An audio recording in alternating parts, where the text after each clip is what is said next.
Last 24 hours, the various mappers who keep us informed about the movement or the alleged movement of forces in the Ukraine war have been particularly busy. They've been inking in large parts of the maps in eastern Ukraine, or what was eastern Ukraine. Of course, the Russians dispute that it is Ukraine at all anymore. But anyway, they've been inking in large areas of this territory red to reflect Russian advances.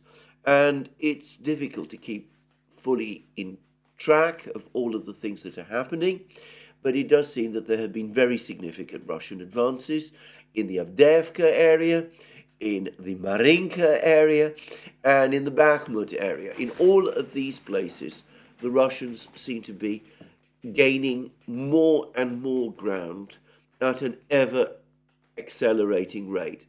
Now, I'm not going to go into the weeds and discuss every single movement that has happened. Suffice to say that if we're talking about Avdeyevka, there does seem to be a mood of increasing despondency on the part of the Ukrainians themselves.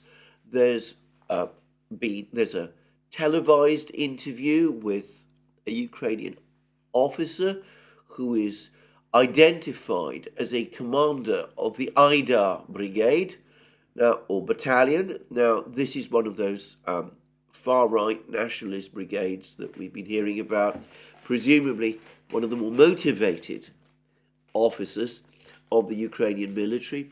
Anyway, he is predicting that Ukraine will have to retreat completely from Avdeyevka before the end of the year. In other words, before the new year. That, of course, is still a week away, but he does seem to be very depressed about the situation. And I suspect the reason for this is the reports that appeared just a few hours before that the Ukrainians have been pushed out of Stepovoye, this village to the northwest of Avdeyevka, west of the railway track. There have been apparently Ukrainian counterattacks to try to push the Russians back. However, the Russians continue their advance. The encounter battle that has been happening there continues with extreme levels of intensity. And it's not impossible, as I've discussed in the past, that the Ukrainians might succeed to push the Russians back one more time. This is a battle that has gone backwards and forwards now for many weeks. But the point is that the Russians can replace their losses. They can replace the losses of men and machines, and they apparently suffer from no shortages of ammunition, whereas the Ukrainians don't.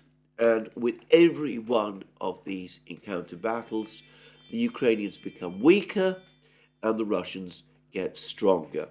So this is the battle at Stepovoye.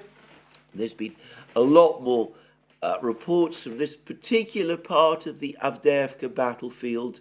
The Russians are claiming, apparently, or at least the various bloggers and telegram channels that speak for the Russians are claiming that the Russians have advanced further, 200 meters further north up the railway towards Ocheritenye, this important village apparently on the heights, which some people, Max Tucker, for example, at the Times, seems to think is more important even than Avdeyevka itself. Anyway, the Russians are advancing there, and they're advancing a bit further to the east, northward from Krasnogorovka, which they captured in March, and they're pushing the Ukrainians hard in all of these places, and the reports suggest that the Ukrainians are retreating. And the Russians have also now provided video confirmation that they control an area called Vinogradsky, which is next to the industrial zone in Avdeyevka itself, a lot further to the southeast, near the actual built-up area of the town. And they also seem to be advancing relentlessly towards the chemical factory in the north. And as I said, fighting seems to be intensifying all across Avdeyevka. Probably more Russian forces have been joining the battle. The Russians are supposed to have 40,000 troops there. It seems that they probably outnumber the Ukrainians, and they certainly outnumber the Ukrainians in shells and machines. So, an intense battle in Avdeyevka.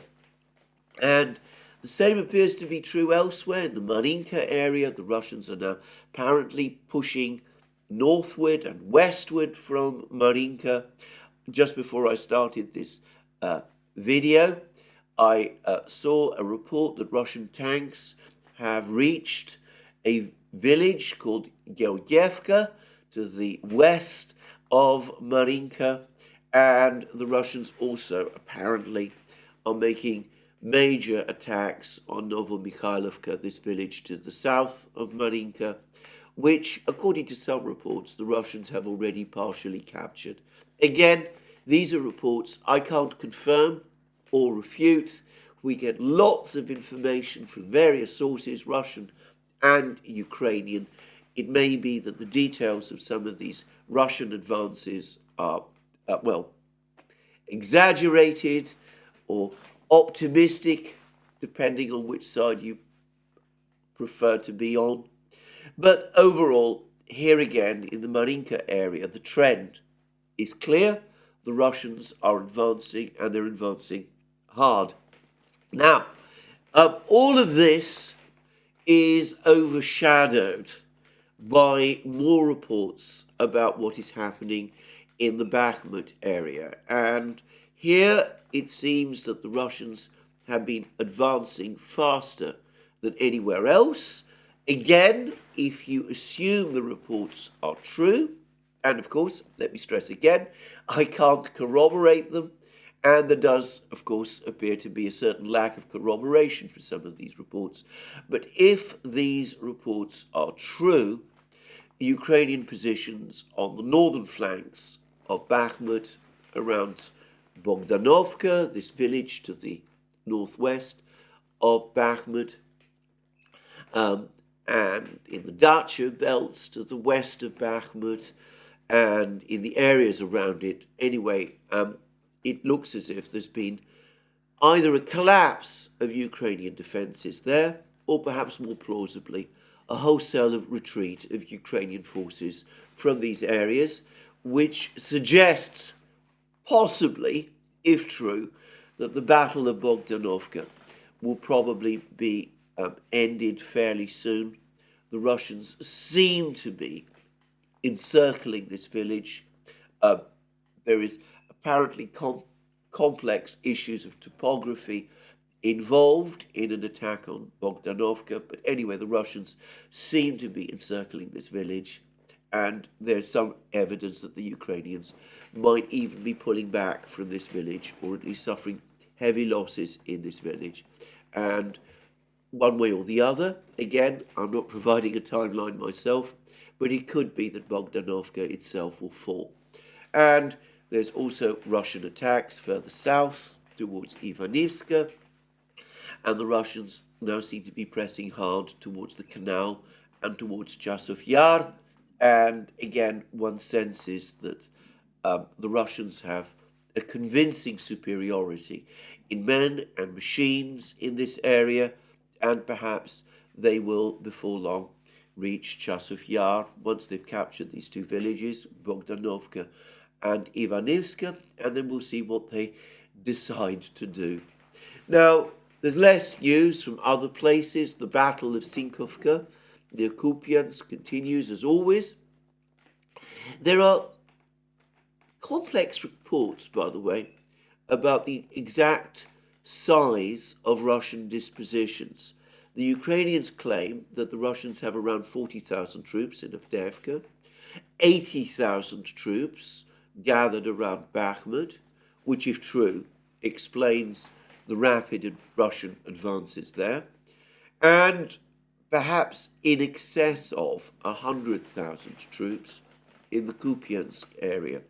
Now, if that is correct, then it seems to me that the major Russian attacks in the Kupiansk area have not yet begun, and I'm not going to try and speculate why.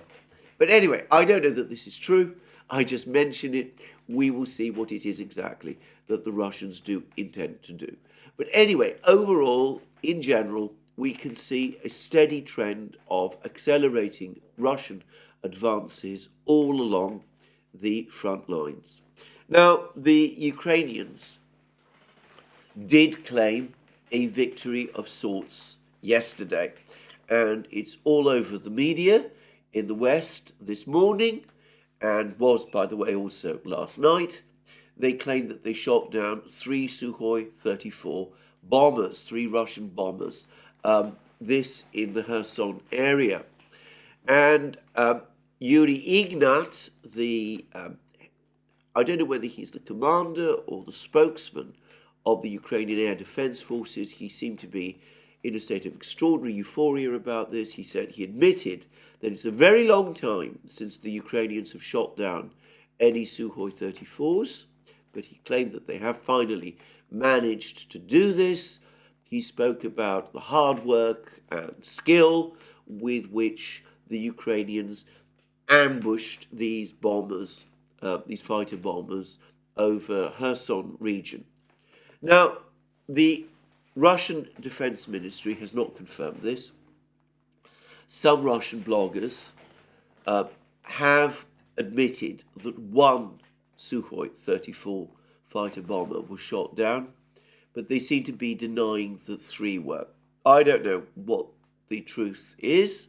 There's some speculations. I noticed the Dima at the Military Summary channel, I think wrongly, in fact I'm sure wrongly, believes that these fighter bombers might have been shot down by F-16 fighter jets operating from western Ukraine in over Kherson region. I have to say, my understanding from reports in the Netherlands is that though F-16s have been delivered to Ukraine, they're not operational and are not expected to become operational for many more weeks still. And I think this is probably true. So anyway, Ignat and others are suggesting that what actually shot down this either solitary Sukhoi 34 or the Sukhoi or 3 Sukhoi 34s was a deployment of a Patriot missile battery to Kherson region. And I suspect that that is the truth. And if that is correct, then we can get a clear sense of what has happened. Because, again, as Ignat's rather euphoric statement implies, this is, again, more than anything else, a presentation victory. Ukraine is experiencing heavy losses right across the front line. They needed some good news. They deployed a Patriot missile battery to Kherson region, and they used it to ambush either a solitary Sukhoi 34 or, if one accepts their account, for which, by the way, there is no independent corroboration, they shot down 3. So it is most unlikely that this can be repeated often. You can't conduct ambushes in this fashion. Moreover, it's most unlikely that that Patriot missile battery will remain in Kherson region for very long. Most probably it has already been withdrawn. It would be too close to the front line. The Russians have shown great ability in attacking air defense batteries with Lancet and other missiles, drones, kamikaze drones, if they're located close to the front lines. And I suspect that this was a carefully staged operation, as I said, in order to give Ukrainians themselves and Ukraine's supporters in the West some good news given the rapidly deteriorating situation. The contrast with what the Russians have been doing over the last couple of weeks and the very measured way in which they've been reporting it, and what the Ukrainians claim to have achieved and perhaps achieved in this particular incident is in fact very telling. If we recall, over the course of the autumn, since the start of October, the Russians claim, and it seems that this is correct, they claim to have shot down around 60 Ukrainian fighter jets. The Ukrainian Air Force has essentially been shot out of the skies. And the Russians do this now as a matter of routine. They've developed advanced methods to do it with AWACS aircraft and operating in close conjunction with S-400 long-range missiles and with MiG-31 fighter jets. The Russians are able to do something like this as a matter of routine. Judging by what Ignat has said, the Ukrainians can only reproduce this at huge effort with an enormous amount of prior planning and in a manner that it is most unlikely that they can repeat on a routine basis. I would say that overall, the Russians, for the moment at least, have won the battle for Ukraine's skies. For many, many months over the course of the war, there were many commentaries in the West about the lack of activity of Russia's Air Force. Russia's Air Force is now very active in all parts of the front lines, bombing Ukrainian positions with precision-guided gliding bombs, and it is having a huge impact on Ukrainian defenses, and there is nothing to suggest that this incident is going to cause that to slacken. So there we go. More Russian advances in every part of the battlefronts, perhaps not in the Kupiansk area, and the fire sack in Kherson, in Krinky, continues. The Ukrainians continue to suffer losses there, but apparently it is politically impossible for them to retreat from Krinky, and more people die as a result in order to execute an operation which the soldiers themselves consider futile. But anyway, everywhere else, the Russians are advancing, and one Ukrainian commander from the Ida battalion is now apparently talking about the Ukrainians being forced before the new year to withdraw from Avdeyevka. Something which, by the way, I strongly doubt that they're going to do. And we have had a whole interesting set now of articles about the current situation in Ukraine. And I'm going to start with one from the London Times. I'm not going to read the entire article, but which, to be frank, I don't think is particularly good.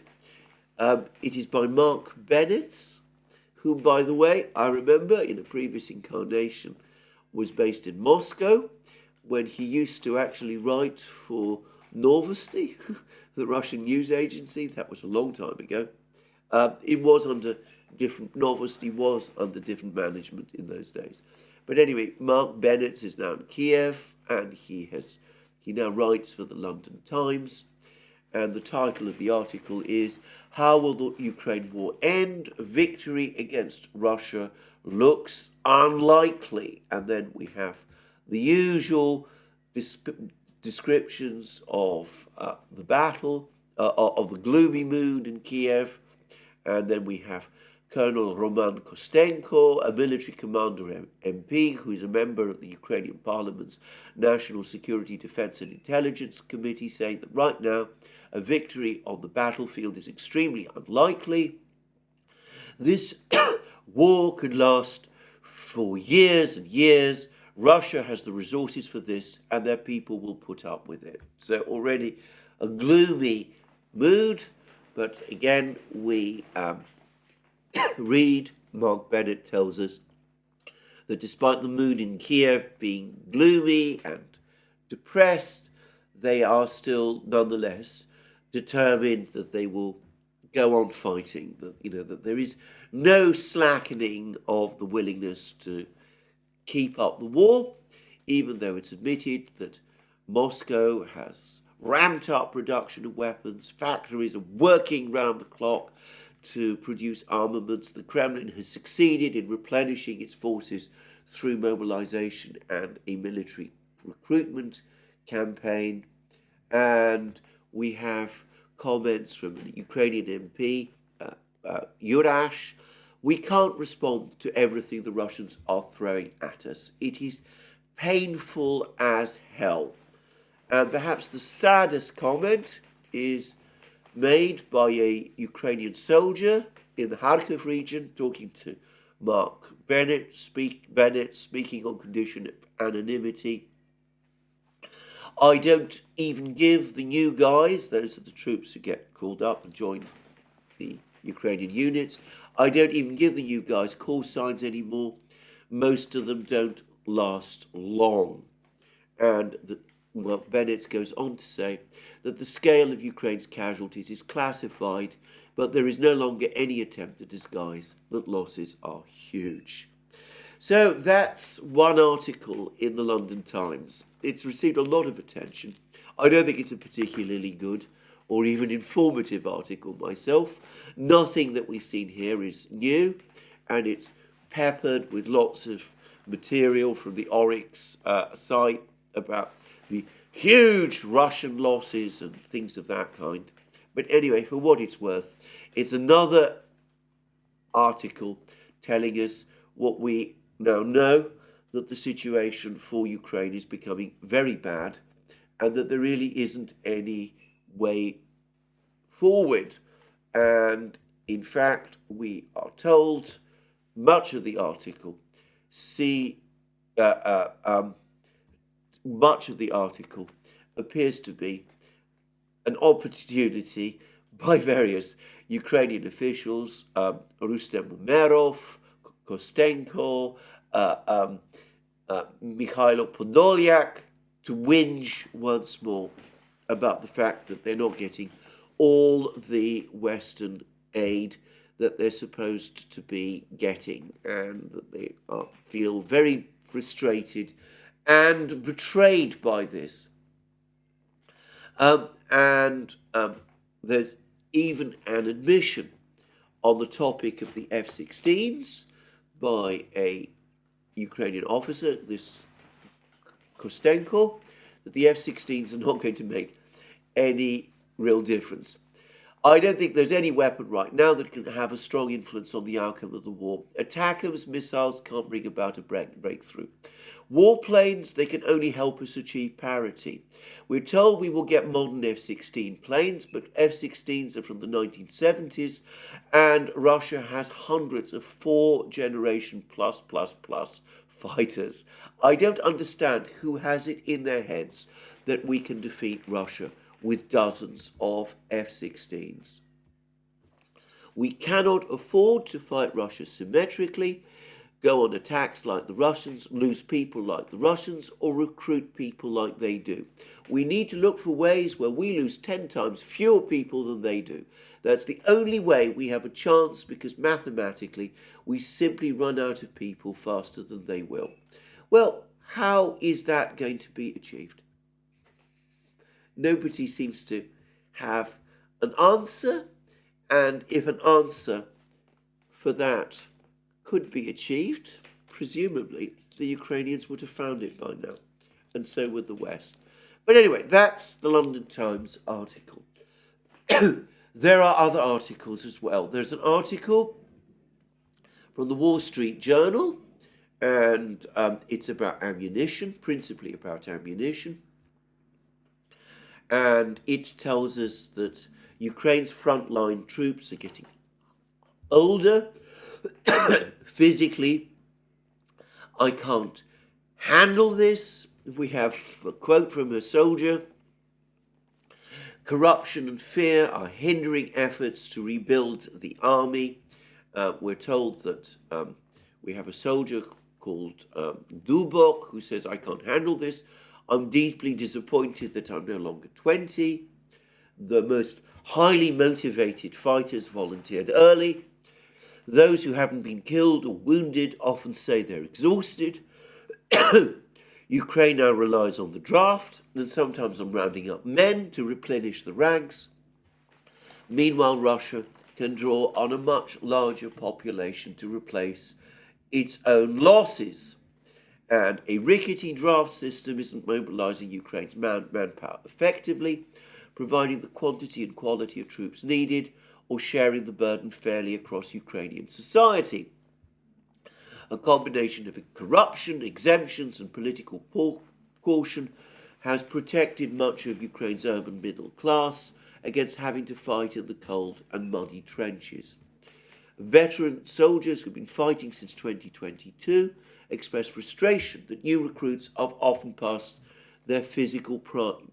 The quality of the replacements is not good. They're rural guys, aged 43 to 50, sometimes with health problems. Tired fighters note bitterly that when they go on leave in big cities such as Kiev or Dnipro, they see able-bodied men in their 20s and 30s frequenting gyms, bars, and hip restaurants. We don't have full-on mobilization, but it's a necessity. We can't do without it.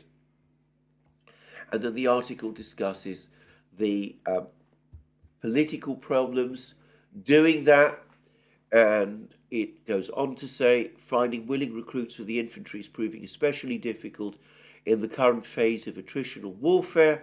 The West's fading support for Ukraine is darkening the country's mood and making frontline combat even more daunting. And the article goes on to say that Ukraine is unwilling to recruit men below, in fact, doesn't recruit men below the age of 27, as has been pointed out by Bernhardt at the Moon of Alabama.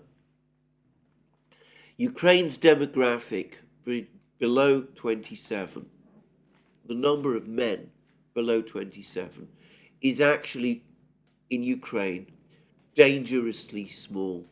Rounding them all up and setting them to fight, to attack the far more powerful Russians, will accelerate what is already an ongoing slow-motion demographic collapse. But anyway, that is apparently what the Wall Street Journal and others like General Ben Hodges nonetheless want the Ukrainians to do. They want Ukraine to throw every man that it can into the battle. And even if, presumably, it comes at the price of its own future.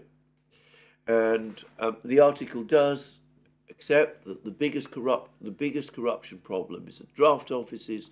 Reports of officials taking bribes to let men off became so widespread that Zelensky fired all 24 of the country's regional recruitment chiefs in August, but the government has yet to announce a more thorough overhaul of recruitment, despite months of talking about the need for changes. So that's the Wall Street Journal talking about the lack of men and the difficulty of finding more. Ukraine's army, old, tired, exhausted, unwell.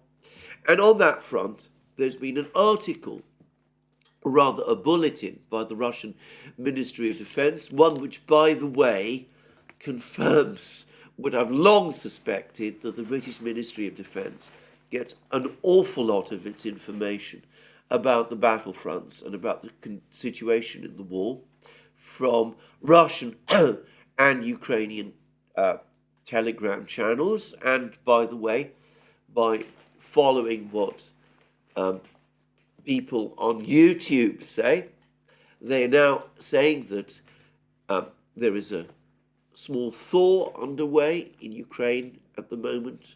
The weather is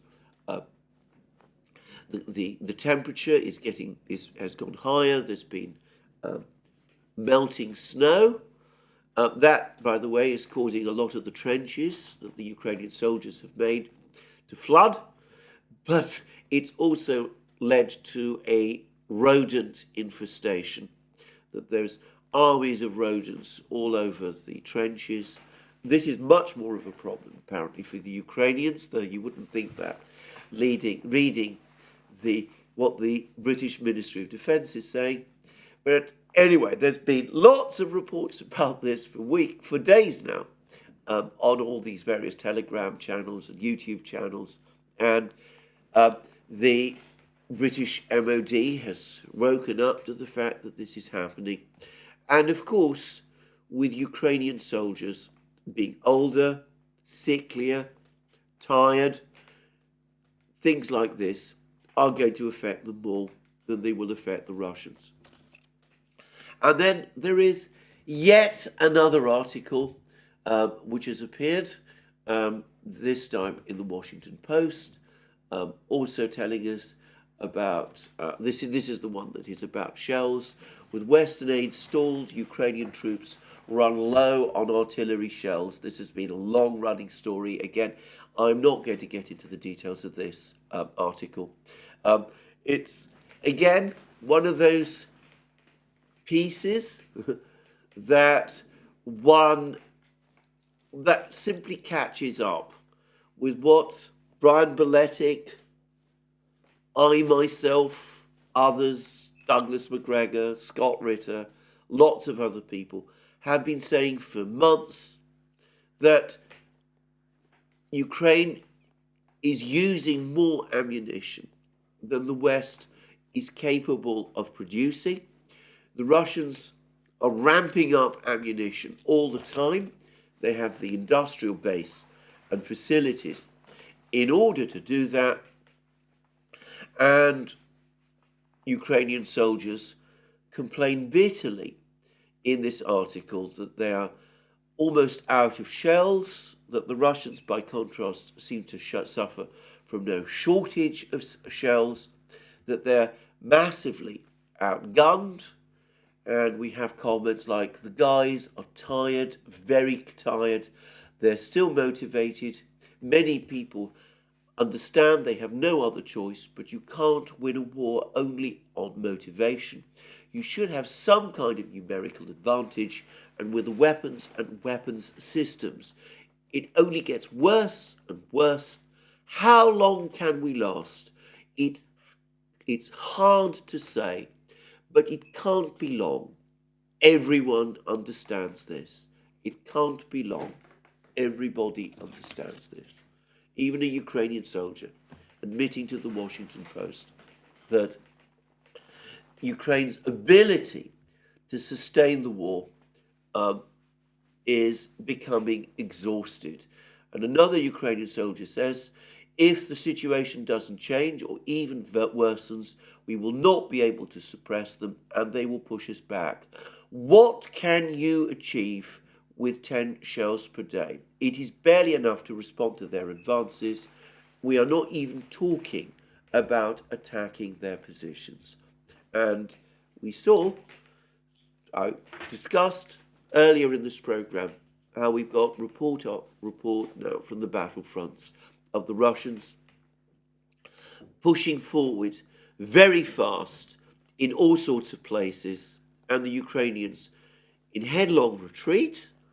And the fact that their army is exhausted, the fact that they're out of shells, all of that, no doubt, is playing a role, together, of course, with the fact that the Russians are getting stronger and stronger by the day. Now, all of this is very much in line with the points that I've been making now, well, for months. Brian Beletic has also been making them. Douglas McGregor has been making them. My colleague Alex Christoforou has been making them. Scott Ritter.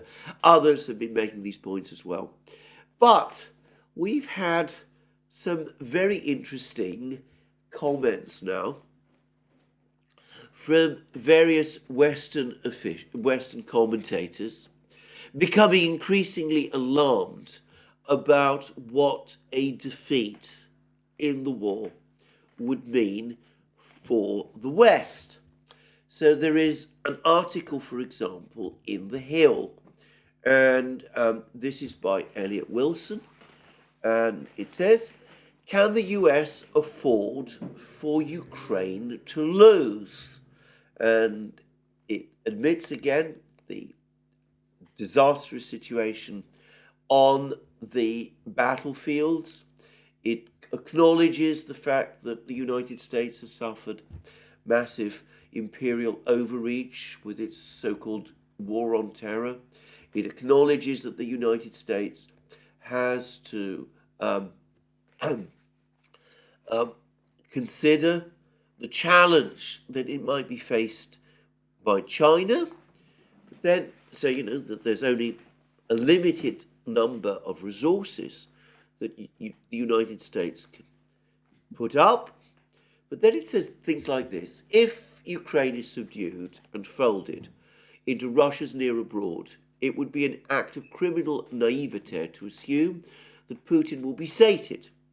Surely his attention will turn to Estonia, Latvia, and Lithuania. Why surely? What tells us that this is what Vladimir Putin or the Russians would want to do? But let's put that aside for the moment.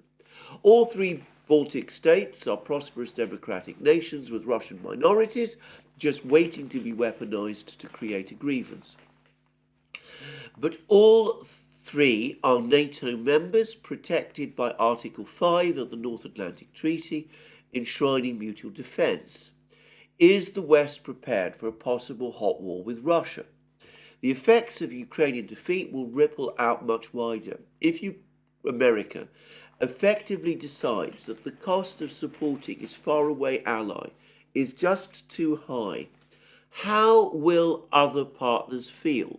What will the mood be in Taiwan? Conversely, what signal does it send to Xi Jinping as he flexes his muscles in the South China Sea? The message must surely be that the United States is reining in its global sense of purpose, and it will be read clearly in Tehran too, with its close links to Russia. So if we lose in Ukraine, if the United States allows, and notice the predicate that it's the United States that will allow Russia to win. The Russians themselves, well, they might have a big army, they might be fighting purposefully and effectively on the battlefields, but they are still the secondary player. It is the United States, supposedly, which will make the decision to allow the Russians to win if it cuts off financial aid. Well, if that happens, then it will be a disaster, a geopolitical disaster. The Russians will, of course, advance on the Baltic states. It's only a question of time. And the United States will be humiliated all around the world. And, well, everything will start to fall apart. So that's an article in The Hill. Article in The Hill,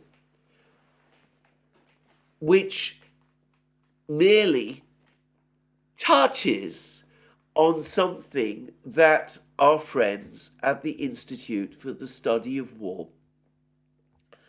discuss in far greater detail. It discusses what would happen if the Russians won the war in Ukraine. It takes it as read that if that were to happen, the Russians would absorb the entirety of Ukraine, including, by the way, its western regions. It also acknowledges that Ukraine cannot continue the war without Western aid. And when it says Western aid, it means, of course, aid from the United States. The sudden collapse of Western aid would likely lead sooner or later to the collapse of Ukraine's ability to hold off the Russian military. And we see Ukrainian soldiers, to all intents and purposes, telling us exactly this already, even as things stand.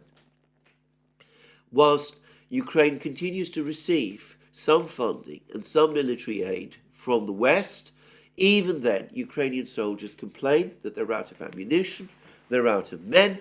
They're being pushed incredibly hard all across the front lines. And one of them has told the Washington Post, this can't go on for much longer.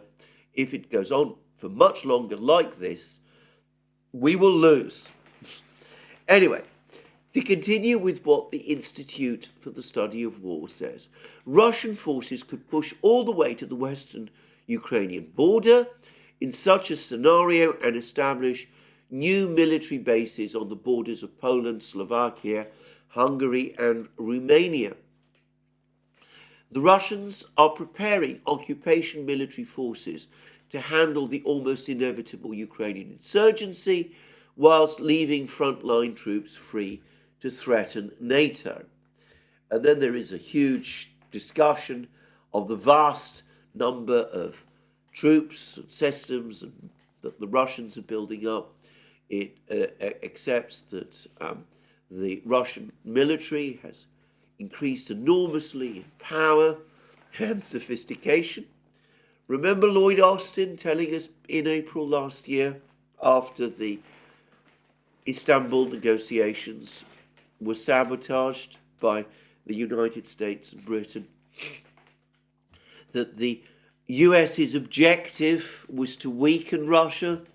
The Institute of Study of War effectively tells us that the Russians, in fact, are getting much, much stronger. If they take control of Ukraine with all the huge forces that they have, they, and now I'm quoting directly, they could make an attack and still threaten the Baltic states and Finland with the forces already present there and reinforcements they have announced they intend to station along the Finnish borders. Russian forces would be covered by dense air defense networks of S-300, S-400 and S-500 long-range anti-aircraft and anti-missile systems with overlapping coverage of the entire front. And the Institute for the Study of War then goes on to tell us NATO would be unable to defend against an attack with a Russian attack with the forces currently in Europe. The United States would need to move large numbers of American soldiers to the entire eastern NATO border, from the Baltic to the Black Sea, to deter Russian adventurism and be prepared to defeat a Russian attack. The United States would need to commit a significant proportion of its fleet of stealth aircraft permanently to Europe. NATO defense strategy relies on air superiority, not merely to protect NATO troops from enemy attack, but also to use air power to offset smaller NATO ground forces and limited stocks of NATO artillery. The United States would have to keep large numbers of stealth aircraft available in Europe to penetrate and destroy Russian air defense systems and keep the Russians from re-establishing effective air defense so that non-stealthy aircraft and cruise missiles can reach their targets. The requirement to keep a significant stealth aircraft fleet to Europe could badly degrade America's ability to respond effectively to Chinese aggression against Taiwan, since all Taiwan scenarios rely heavily on the same stealth aircraft that would be needed to defend Europe. The cost of these defensive measures would be astronomical and would likely be accompanied by a period of very high risk when US forces were not adequately prepared or postured to handle either Russia or China, let alone both together. Now, actually, for once, I don't really disagree with any of this. In fact, it's been made by others before the war in Ukraine started. I can remember Anatol Lieven in several articles warning against precisely this scenario.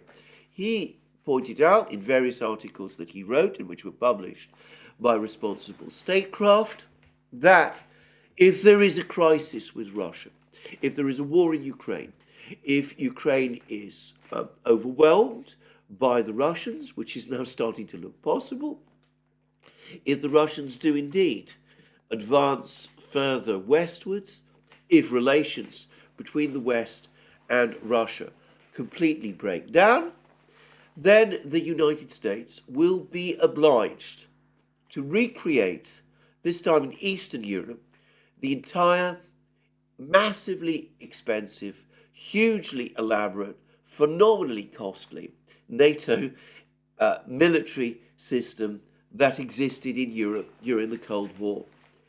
But it would have to do that relying upon a relatively smaller industrial base than before, at a time when the United States has lost its economic primacy in terms of its aggregate economic power, having been overtaken by China, and at a time when it is already facing a potential challenge from China, a challenge which the United States itself has provoked, by the way, in the Indo-Pacific region.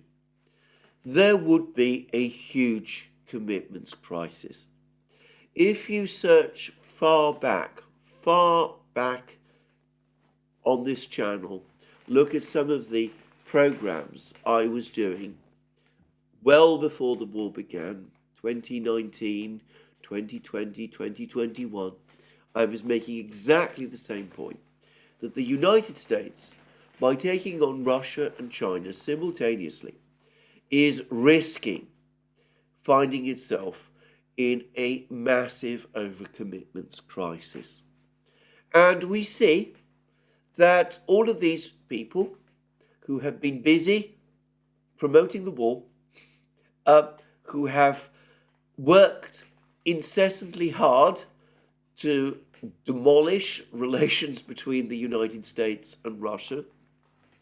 In the case of the Institute for the Study of War, the Nuland Kagan family, who have always wanted the West to pursue an extremely hardline policy against Russia.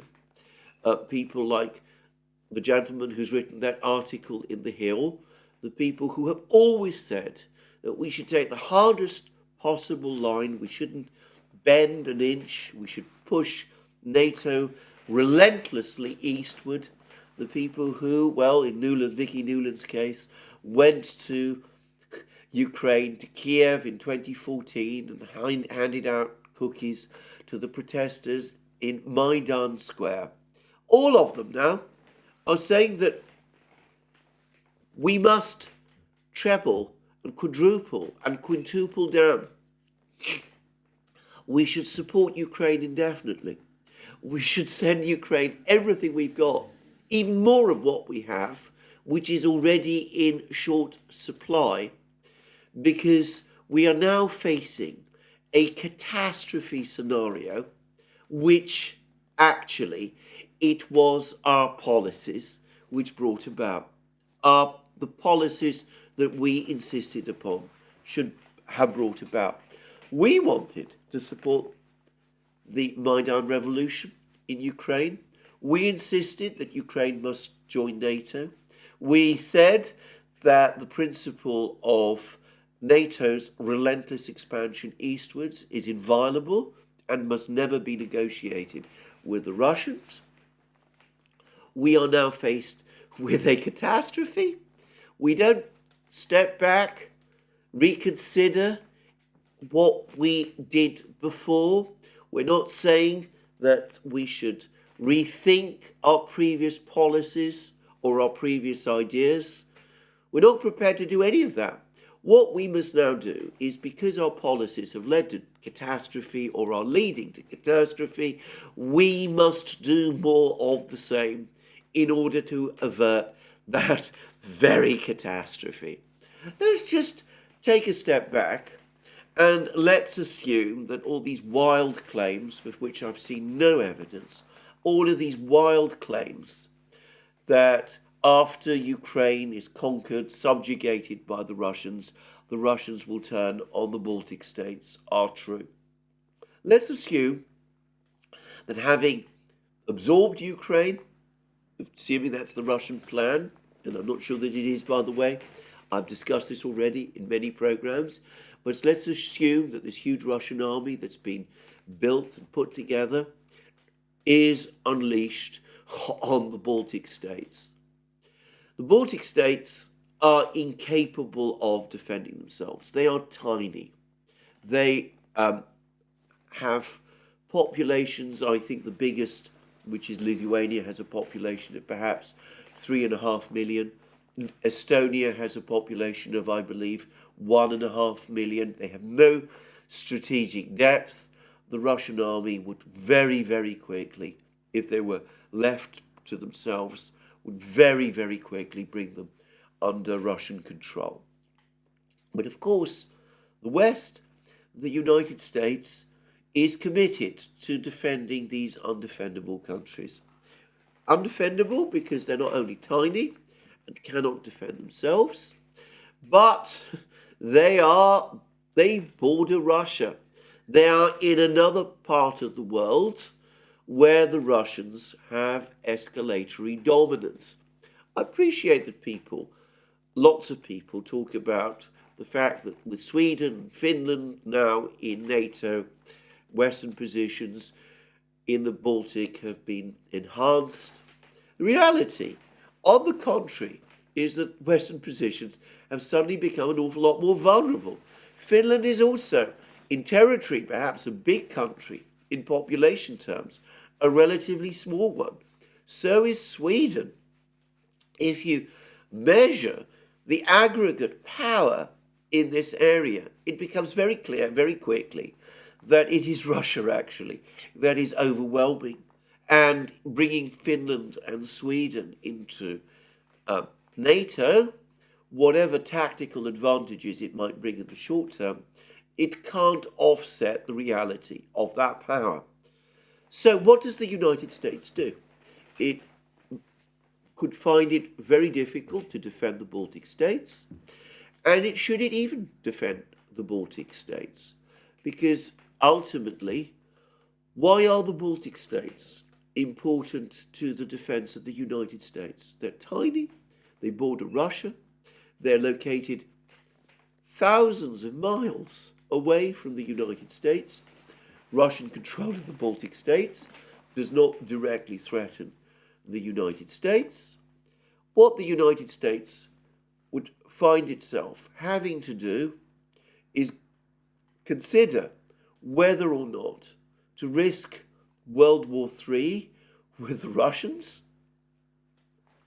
in order to honor a commitment under Article 5 of the Washington Treaty to the Baltic states, a commitment which the United States, given the geographical realities and its own security interests, should never have taken on in the first place. Again, we see how this constant push to expand NATO eastwards has simply resulted in a potential geopolitical military trap. The United States, if it went to war to defend the Baltic states, would in effect be risking its very existence on a principle of NATO expansion, which it has pursued relentlessly since the 1990s, doing so, by the way, contrary to promises that it gave to Moscow at the end of the Cold War. And are we honestly to think that the United States would indeed risk its entire existence on that basis? Well, perhaps it would. But my key point is that just as with this geopolitical disaster that the Institute for the Study of War is warning about with respect to Ukraine, so with the Baltic states and all of these others, the United States, the Western powers, should not have got themselves into this situation in the first place, into a situation where they risk their own existence to defend a principle of of unlimited NATO expansion, which finds no basis in the Washington Treaty or in any earlier theory of international relations. Now, as it happens, I don't think the Russians have any plans to attack the Baltic states. And even with Ukraine, I've discussed at length in various programs that the Russians have definitely objectives in Ukraine, which they're going to fulfill.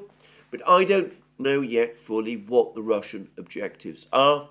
And Putin, what he is saying, seems to suggest that for the moment at least, he does not intend to advance all the way west to Galicia and to take Lvov, and I doubt that that is the Russian objective.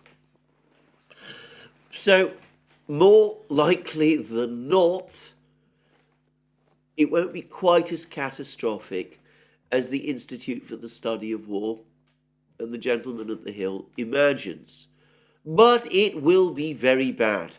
There will be a major blow to American prestige, and of course, the astronomical cost of a US build-up in Europe, if these scenarios unfold, is probably unavoidable.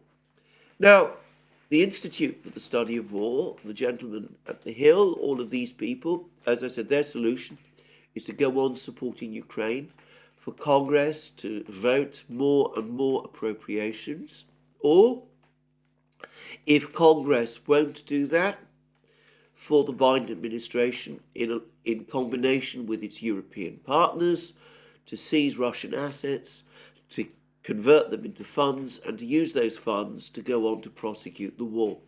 Illegal by every international law metric, though that is. One can see that when one has worked oneself into a situation where one has come to see everything in these stark existential terms, one is inevitably drawn to do these things, to go on committing oneself to indefinite war in Ukraine, where the Russians have escalatory dominance, shouting down all doubters, rejecting arguments like by people like, say, J.D. Vance, who point out absolutely correctly that this isn't really working, that this isn't a sensible solution, that Ukraine is going to lose the war. We've already seen Ukrainian officials themselves admit Ukraine is most unlikely to win the war. If it can't win the war, then there is a real chance that it will lose the war. And if it can't win the war, why go on supporting Ukraine and allowing Ukraine to be destroyed in order to achieve a victory, which is out of reach? And if people like J.D. Vance and Marjorie Taylor Greene and people like that are not going to be steamrolled over, which for the moment it must be said they show no sign of being prepared to be, well, I've already discussed the astonishing precedent that would arise if the United States really, and its allies, and it would primarily be the European allies who would have to do it. Apparently there's only about $5 billion of Russian reserves in the United States. The bulk of this money is in Europe, apparently with Clearview in Belgium. So it'd be the Europeans who would have to take this extraordinary step, and I understand that there is opposition to it in Europe from various countries there. But, you know, if we do that, it still won't change the outcome of the war. It will make the disaster even worse. It will poison relations with the Russians even more. It will create another point of endless contention between the West and Russia. There are some reports, which I take with some skepticism, by the way, that the Russians are already warning that if their assets are seized and misused in this way, then they will if in effect move to sever relations with the United States and with the Europeans entirely. Well, we'll see whether anything like that happens. But let's take a step back, put to one side these disastrous proposals that the Kagans and the Newlands and all of these people who have brought us to this terrible point are urging upon us. And let's ask ourselves, is there another way? And the answer, of course, is that there is. Now, Putin has already spoken at length about his deep mistrust of the West, his anger with himself, and how he has been deceived by the West time after time. Overcoming that mistrust is going to be incredibly difficult. Probably it can't entirely be done at all. Whatever arrangements are made with the Russians now will be far tougher from the Russian perspective, far tougher upon us than they would have been otherwise. But surely one should at least explore with the Russians some diplomatic process whereby this disaster that the Institute for the Study of War, the gentleman at the Hill, is warning us against. Let's put aside these terrible ideas of seizing assets that don't belong to us, of keeping up a war that is, to all intents and purposes, already lost, of dragooning young Ukrainian men to fight and having them killed in their tens of thousands, with the demographic effect that will cause to the demographic collapse that would threaten to Ukraine. Let's at least see whether, if we can't perhaps come to terms with the Russians about Ukraine, which may be very difficult now, whether perhaps we can instead come to some kind of agreement upon what I have discussed in the past, some kind of ceasefire between the West and Russia on military matters in Europe. During the Cold War, all sorts of mechanisms were created, so-called confidence-building measures, mechanisms whereby the Russians and the Americans exchanged information about their troop deployments, agreed to keep their forces away from certain positions, limited, ultimately, the size of their armed forces on each side's borders. Something of that kind, something which would enhance European security and which would prevent this catastrophe of having to invest these astronomical amounts of money to keep huge numbers of troops stationed in Europe and to keep the entire prohibitively expensive American stealth fighter fleet in Europe, which, by the way, the Russians can certainly counter. The Institute for the Study of War doesn't seem to recognize that both the Chinese and the Russians now have stealth fighters of their own, and stealth aircraft anyway are not by any means invulnerable to Russian and Chinese air defense systems. Now, that would mean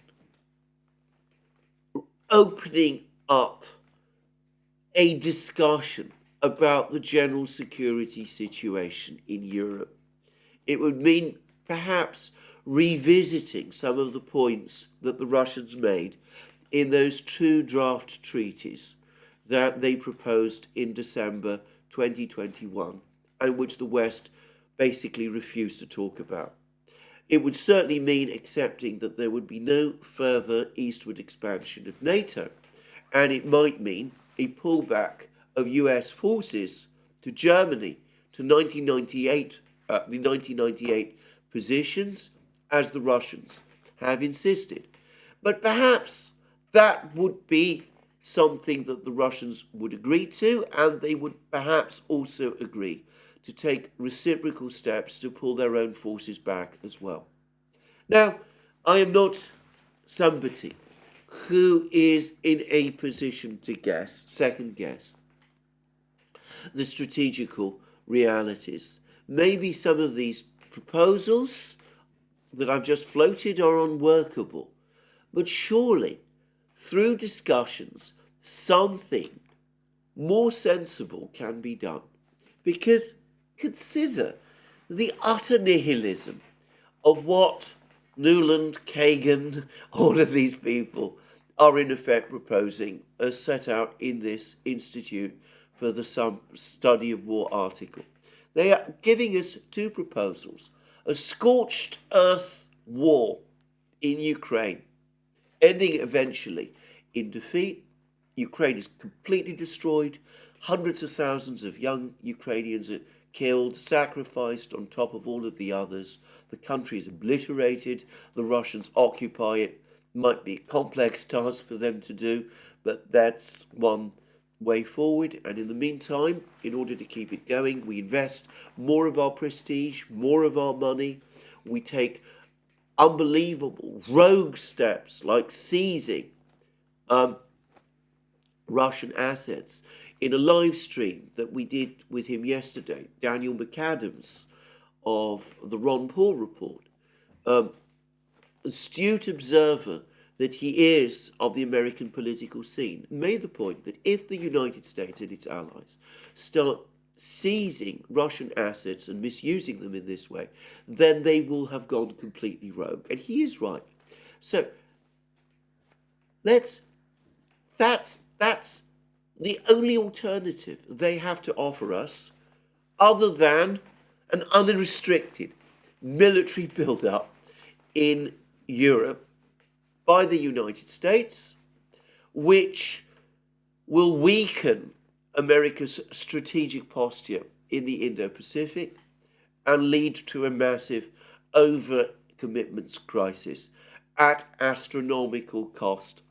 Moreover, I'm going to say it, if we follow this kind of advice, we could very well end up with the outcome that the Institute of the Study of War is warning against, the need for this enormous build-up in Europe, and have Ukraine obliterated as well and destroyed with all of the enormous consequences that I've just been talking about.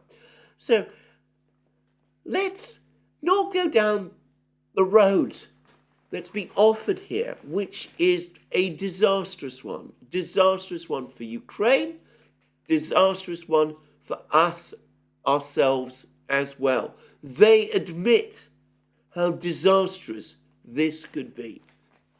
Let's finally do that which we have not done at any time since the Cold War ended, and indeed arguably for some time even before the Cold War ended. Let's finally start to negotiate with the Russians in good faith and talk with them about the security situation in Europe. I appreciate how difficult that is going to be, how angry the Russians are. They've been made needlessly angry by all that we've done. But surely that is the most sensible and intelligent thing we can do. The only rational thing, in fact, we can do, given the scenarios that the Institute of the Study of War is itself, in my opinion, now correctly offering to us. Well, thank you for joining me again today for this program. There'll be more from me soon. Let me remind you again, you can find all our programs on our various platforms, Locals, Rumble and X. You can support our work via Patreon and Subscribestar, links under this video. Don't forget also to check out our shop, where we have a sale underway, a Christmas sale underway. And of course, If you've liked this video, please remember to tick the like button and to check for subscription to this channel. There's been more moves afoot in the Middle East. There's been another resolution from the Security Council, one which has caused, I think, even more ill feeling towards the United States, which abstained on a resolution which it had appeared at one point it might be prepared to support, but I will be discussing all of that in my next video. Thank you again. More from me soon. Have a very good day.